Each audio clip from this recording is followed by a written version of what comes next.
Tapi yang dilakukan dalam konteks Indonesia adalah negara-negara seperti Norway atau Swedia itu memberikan duit pada pemerintah Indonesia untuk membiayai proyek kehutanan yang mengusir masyarakat yang tinggal di sekitar hutan. Gitu.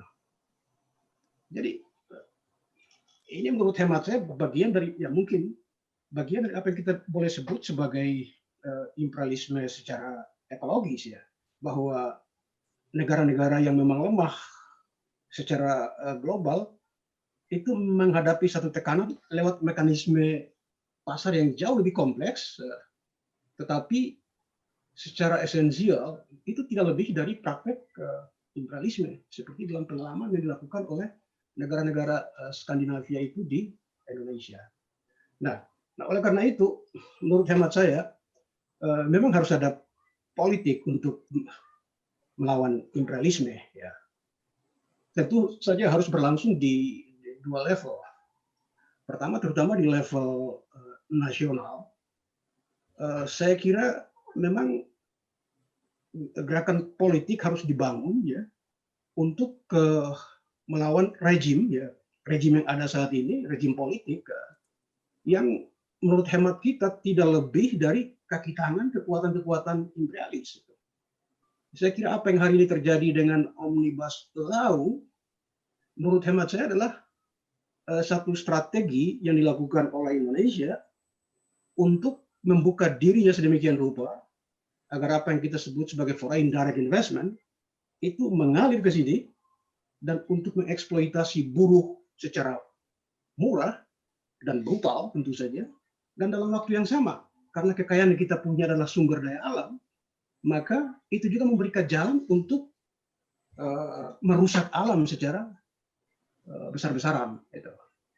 Jadi kalau hari ini pemerintahan Jokowi merayakan Omnibus Law sebagai strategi dengan argumen bahwa itu untuk menciptakan lapangan pekerjaan, saya kira itu tidak lebih dari praktek negara kapitalis Indonesia yang memfasilitasi kekuatan imperialis dari negara-negara maju, terutama mungkin Amerika Serikat, juga Tiongkok dan Jepang, negara-negara Eropa Barat. Nah, gerakan politik di level pertama harus melawan itu. Saya kira dalam beberapa hari terakhir kita menyaksikan muncul banyak sekali protes yang terjadi dalam skala nasional, sekalipun dari segi terminologi, kosakata yang dipakai itu tidak menggunakan gerakan anti-imperialisme, tapi saya kira hari ini semua orang marah dengan negara ini yang menurut hemat saya tidak lebih dari kaki tangan kekuatan imperialis itu. Nah, gerakan ini memang bersifat spontan, memang diperlukan satu gerakan politik yang jauh lebih besar, dan saya kira paling tidak dengan tuntutan-tuntutan untuk menolak Omnibus Law seperti yang dilakukan pada hari ini, itu juga harus difahami sebagai bagian dari posisi kita untuk menolak imperialisme, karena Omnibus Law tidak lebih dari strategi untuk memfasilitasi kekuatan imperialis beroperasi di negeri ini. Itu pertama. Terus dalam skala nasional, saya kira memang harus ada gerakan apa istilahnya di level global, dan saya kira memang kita sudah kehilangan kekuatan anti imperialisme seperti yang terjadi pada zaman sebelum